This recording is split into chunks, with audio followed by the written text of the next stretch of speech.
Hello, good morning সবাইকে। Our life ডায়েরির আর একটা নতুন ভিডিওতে সবাইকে স্বাগত। সবাই কেমন আছো? আশা করি ভালো আছো। এবছর পুজোর আগে আমরা গিয়েছিলাম কুমোরটুলি।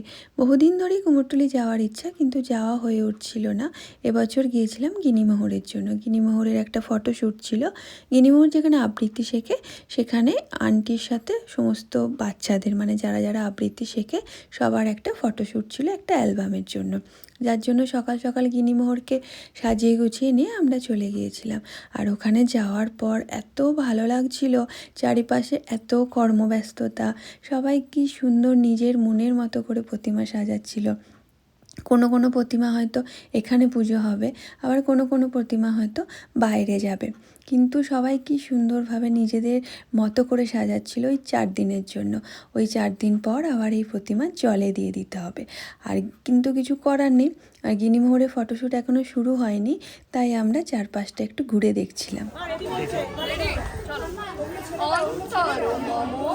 বিকশিত করো অন্তর তরুণে, নির্মল করো, উজ্জ্বল করো, সুন্দর। আর বাচ্চাগুলোকে দেখলে সবাই কি সুন্দর মিষ্টি মিষ্টি করে সেজে এসছে না? বাচ্চারা তো এমনিতেই মিষ্টি, তারপরেও যেন ওদেরকে এত সুন্দর লাগছিল। আর গিনিমোহরে ফটোশ্যুট সেট, আমরাও গঙ্গার ঘাট টাট ঘুরে এবার চলে যাব বাড়ি। কেননা সেদিন সন্ধেবেলায় ছিল একটা বার্থডে পার্টি, গিনিমোহরের বন্ধু সমৃদ্ধির বার্থডে। আর সমৃদ্ধি হলো গিনিমোহরের স্কুলের বন্ধু আর যাত্রাপথের সঙ্গী, মানে দিনের ম্যাক্সিমাম টাইমটা ওরা একসাথে কাটায়। আর বাচ্চারা যেহেতু বন্ধু, তো মারা তো বন্ধু হবেই। আর ওরা হয়তো দিনের ম্যাক্সিমাম টাইম একসঙ্গে কাটালেও আমরাও কিন্তু দিনের কিছুটা টাইম একসাথে কাটাই। যাই হোক, এখানে আসার পর না এত ভালো লাগছিল, চারিপাশটা এত সুন্দর করে ওরা সাজিয়েছে, আর বাচ্চাগুলো এত এনজয় করছে, খুব ভালো লাগছিল। আসলে ওই দিন না প্রচণ্ড রোদ উঠেছিল, তো রোদে সারাদিন ঘোরাঘুরির পর না খুব টায়ার্ড লাগছিল। তবে এখানে আসার পর না খুব ফ্রেশ হয়ে গেলাম, মানে এত সুন্দরভাবে সাজিয়েছে, এত সুন্দর ওদের আতিথেয়তা, এত সুন্দর সুন্দর খাবার দাবার, সবে মিলে না সন্ধ্যেটা খুবই ভালো কাটছিল। সাথে ছিল মানে গান, অনেকেই গান গাইছিল, আর বাচ্চাদের সাথে আমরাও খুব এনজয় করছিলাম। আসলে অনেক দিন পর এরকম একটা সুন্দর মানে সন্ধে আমরা কাটালাম, খুবই খুবই ভালো লাগছিল। আমাদের আসতে যদিও একটু দেরি হয়েছিল, যার জন্য গিনিমোহর প্রচণ্ড রেগেও যাচ্ছিল, কারণ গিনিমোহর সমৃদ্ধির বার্থডেতে আসার জন্য খুব এক্সাইটেড ছিল।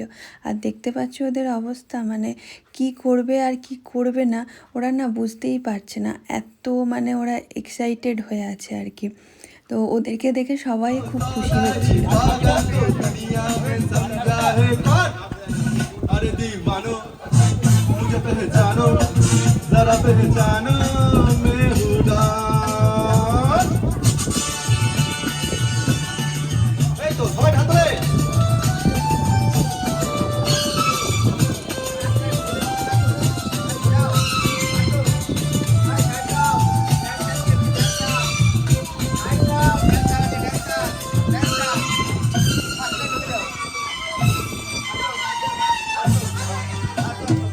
আর এই ছিল আমার আজকের একটা ছোট্ট ভিডিও।